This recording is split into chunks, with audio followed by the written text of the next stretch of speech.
హైదరాబాద్ లో cinema theatre opening కి వెళ్తున్న సీఎం రేవంత్ రెడ్డికి పక్కనే ఉన్న అశోక్ నగర్ సెంట్రల్ లైబ్రరీకి వెళ్లే దమ్ముందా అని హరీష్ రావు సవాల్ విసిరారు.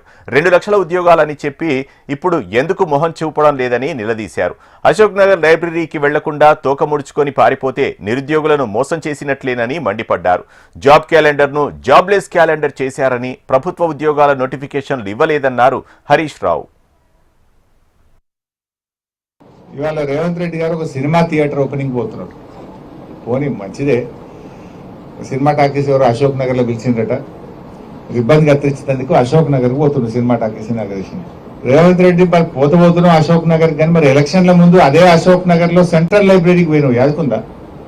నువ్వు రాహుల్ గాంధీ కలిసి అశోక్ నగర్లో ఆ సినిమా టాకీస్ పక్కకే సెంట్రల్ లైబ్రరీ ఉంటుంది. అక్కడ మెట్ల మీద కూర్చొని బిడ్డ మాకు తెలంగాణ మాకు గవర్నమెంట్ వచ్చేటట్టు చేయి, మా గవర్నమెంట్ వస్తే కాంగ్రెస్ ప్రభుత్వం రాగానే 2 లక్షల ఉద్యోగాలు ఒకటే ఏడాది ఇస్తా అని మాట ఇచ్చేచ్చినావు. మరొక్కసారి పోయిరారా అందాక సినిమా టాకీస్ రిబ్బన్ కత్తిరించినాక ఒక్కసారి అశోక్ నగర్ సెంట్రల్ లైబ్రరీకి పోయిరారాదు? పోయి ఏం చేసినావో, వాళ్ళకి ఇచ్చిన మాట ఏందో ఒక్కసారి మాట్లాడు. నిన్న దిల్సుఖ్ నగర్లో పిల్లలంతా రోడ్ల మీదకి వచ్చి ధర్నా చేసాం. ఎన్నికల ముందు కాంగ్రెస్ వాళ్ళేమో 2 లక్షల ఉద్యోగాలు ఏడాది ఇస్తాం, గవర్నమెంట్ ఉద్యోగాలు ఇస్తామన్నారు. నిన్న అసెంబ్లీలో మంత్రి శ్రీధర్ బాబు గారు చెప్తున్నారు, గవర్నమెంట్ ఉద్యోగాలు ఆడుంటాయి బై, ప్రైవేట్లో నౌకరు చేసుకోపోయి అందరి గవర్నమెంట్ ఉద్యోగాలు ఇచ్చి సాధ్యమవుతుందా?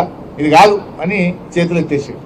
బట్టి విక్రమార్క గారేమో జాబ్ క్యాలెండర్ అని చెప్పి జాబ్ క్యాలెండర్ పెట్టి జాబ్లెస్ క్యాలెండర్ చేసేసిండు దాన్ని.